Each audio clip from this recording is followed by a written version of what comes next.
Hey, it's your buddy Teddy Swims. I'm hanging out with Rob on Front Row Live.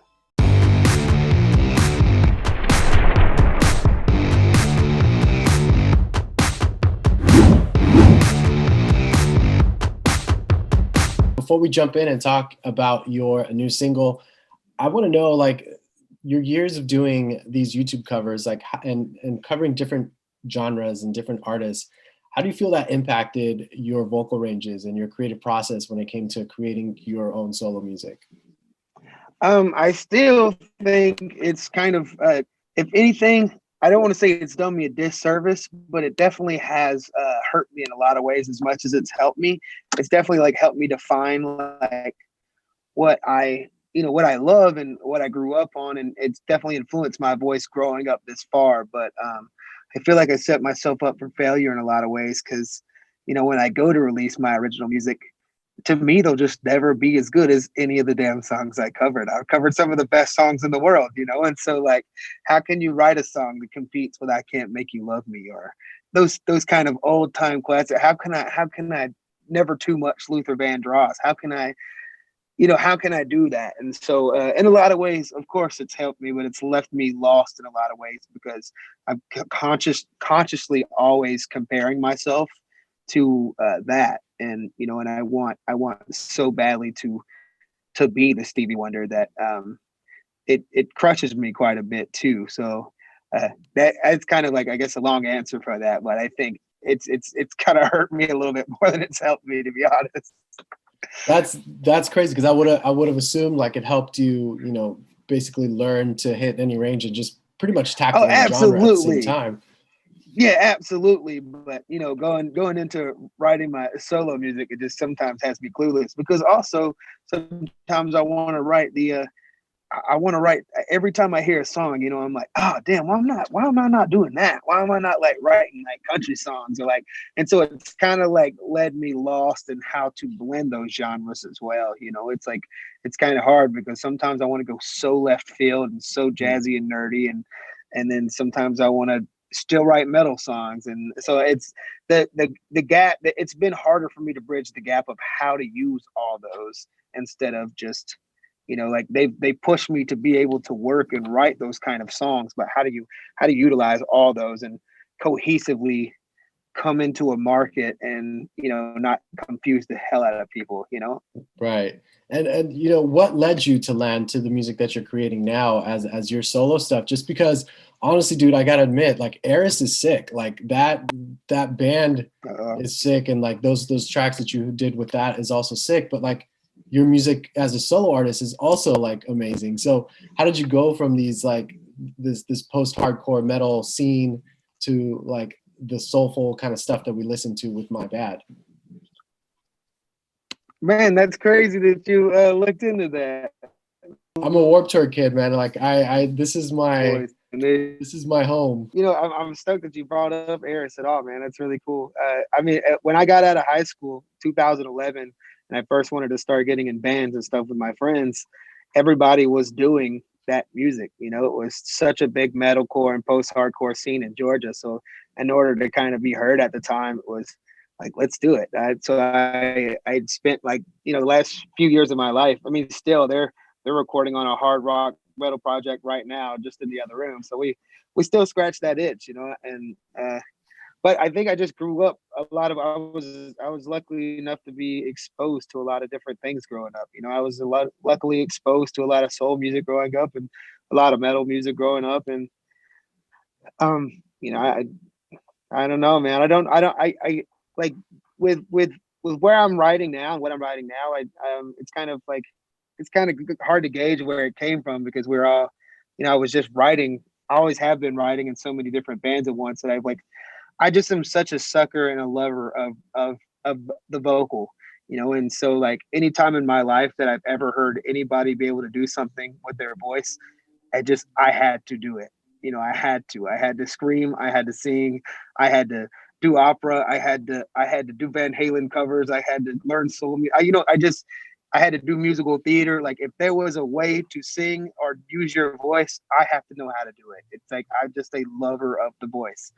I think it's the only personal instrument in the world. If anybody can grab a guitar and the same amp and play the same lick, but like with your voice, it's the only thing that's authentically and forever yours and bound by everything around it and its circumstances, you know. And so if I hear somebody that does something I can't do, I got to sit there and watch that TikTok over and over again until I can hit that run perfectly. You know, like I want to be the best, and I'm not gonna rest until I can do everything.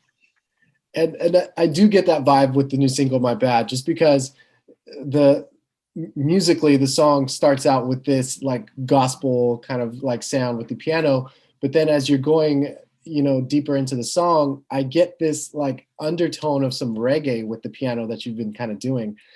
So like I feel like you are so diverse as far as like the music that you're creating today. But talk to me about the creative process of "My Bad" and like what really kickstarted the writing process for this song in particular.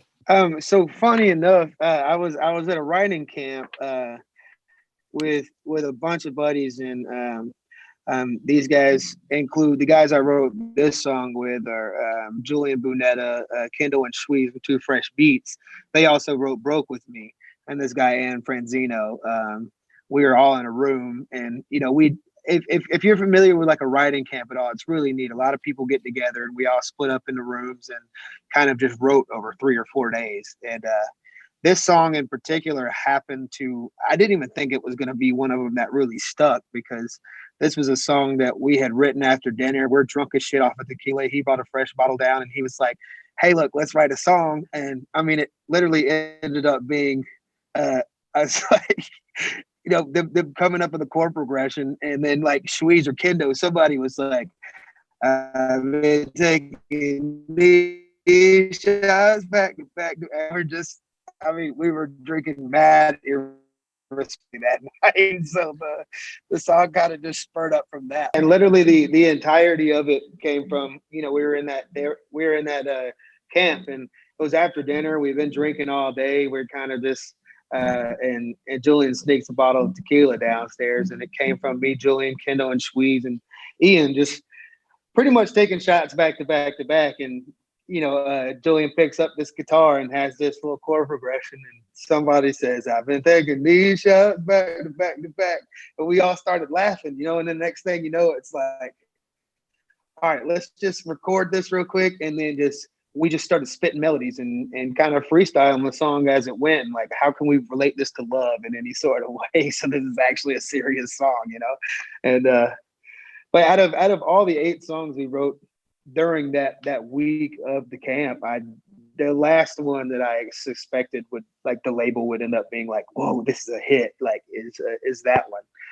It's like from such a drunken stupor, you know, that we kind of put that out. And it's kind of cool how people like are loving. Hopefully they get that spirit in the song too. Hopefully they're drinking when they're listening to it and having a good time with people. You know, I think it was one of the only times since I've like really been able to be with people, you know, and like we had those good nights of just drinking and hanging out and having a good time, man. And so it literally just came from that. It was no deep part of that at all.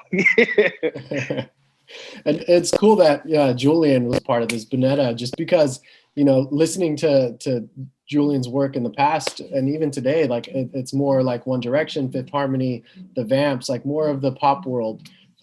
So I feel like this is like a different kind of style of sound and genre for him as well. So like, how do you feel he like helped you become a better songwriter while you guys were doing this in the camp? Well, what's great about him, he actually helped. You know, him and Kendo and Schweez were all on "Broke" as well, my last single. So I've had like a few months to really like get to know him and love on him, man. And to be honest, Julian has been like me coming into this.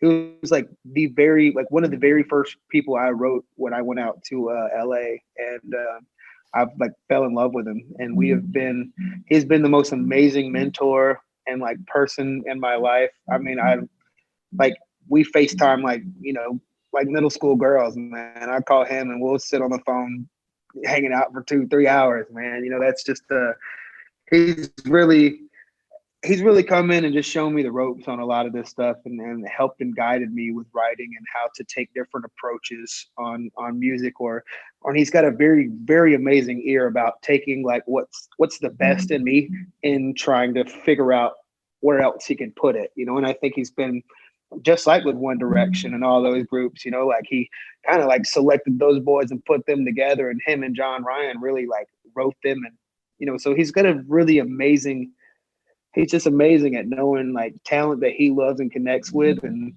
knowing how to push it and really develop it in a certain way. And I mean, like end of the day, you can, I quote me on this. He's the best guy, the best mentor, the best person that you could ever have in your life, man. Julian is just incredible.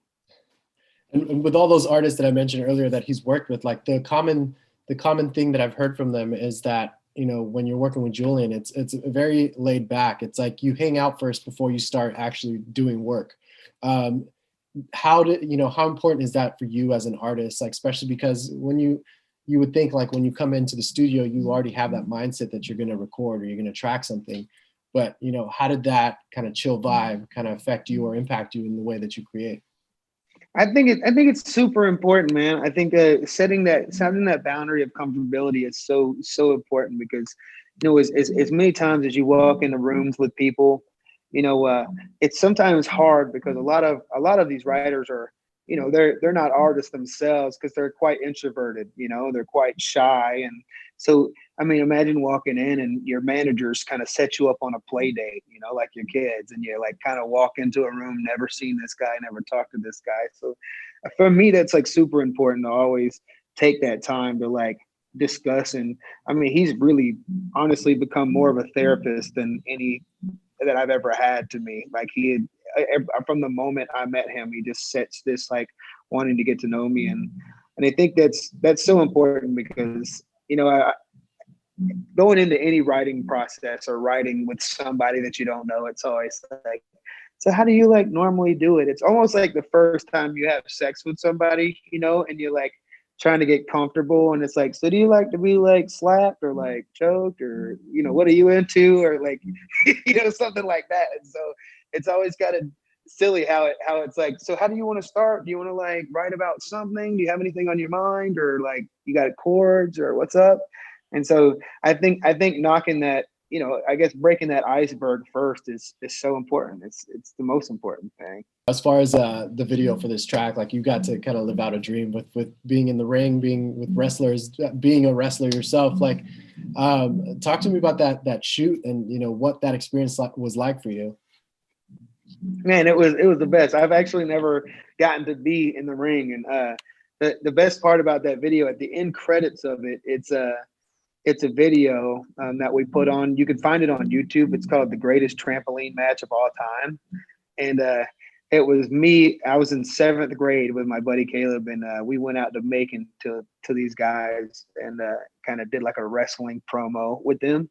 And so, I mean, it's been a dream of mine forever to like be in the ring and like to do wrestling. I love it. That's like my family. I have 3 brothers, and we're all just wrestling fans, and I grew up in a wrestling family.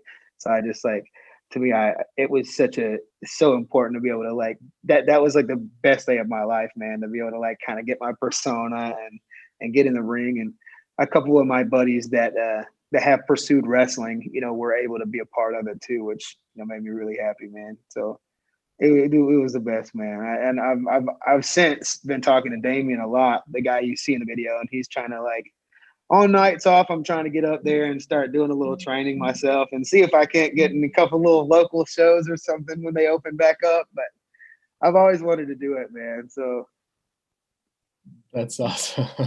You're gonna have a busy schedule if that happens. I hear that training is a little intense. Yeah, I told my label last week. I was like, look, man, I got a different calling, and we had a good run, boys, but that's it.